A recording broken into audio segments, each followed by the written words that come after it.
Get ready for your daily dose of WordPress and web development tips, tricks, and insights to help you find success with WordPress. You're listening to WP the Podcast with your hosts, David Blackman and Tim Streifler.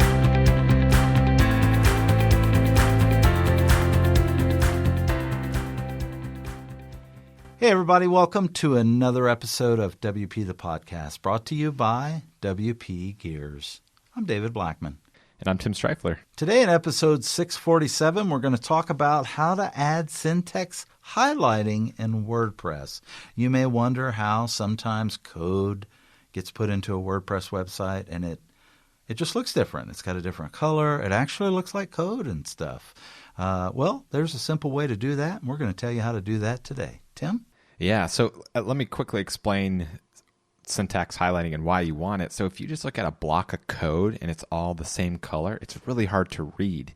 But what syntax highlighting does is it changes the colors for the different things. So for example, if you just have basic HTML, well, they're going to put the HTML tags in one color, and then the other things that you're writing in between will be black. And then that's like the most basic example.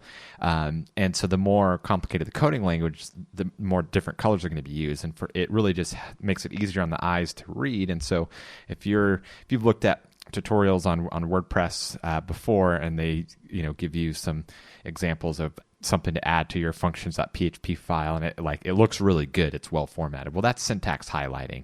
And so you might wonder how to get that onto your site, as David mentioned. And so there's a lot of different ways.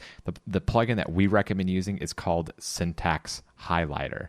And it is a really powerful plugin. It's actually, they've changed the name to Syntax Highlighter Evolved because they've added a lot of stuff. And so if you're using Gutenberg, it comes with a Gutenberg block.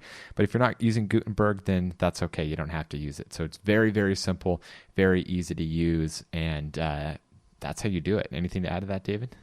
No, it's, a lot of people think you got to use code to highlight code and stuff. And there are many different ways, like Tim said, but this is probably the simplest, most easiest way to add syntax highlighting to your WordPress website. I guess my only question would be, why would someone want to do that? And you kind of answered it, which is, when someone comes to the website, a lot of tutorial, like Tim and I will do tutorials on our websites, Divi Life and Divi Space, and we'll do a lot of Divi tutorials and stuff where we'll give away free code and stuff to teach people how to do this. And this is when these types of plugins or this type of syntax highlighting comes in handy, because as you're learning, at least for me, it was helpful to know this is a body, this is a head, this is a, and having that highlighted out in that code and stuff allows me to, target what I want if I want to make some edits or changes and stuff to it. So I hope that made sense.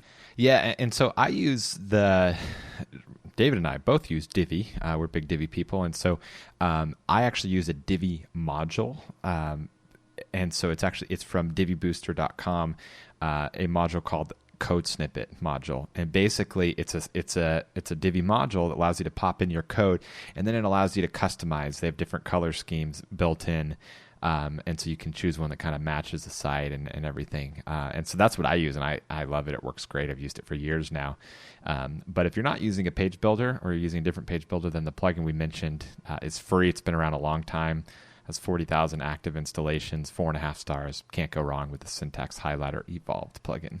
Well, tomorrow we've got another great topic for you. We are going to talk about how to use header tags properly for effective SEO. Tim, until tomorrow, we'll see you then. Take care. Bye-bye.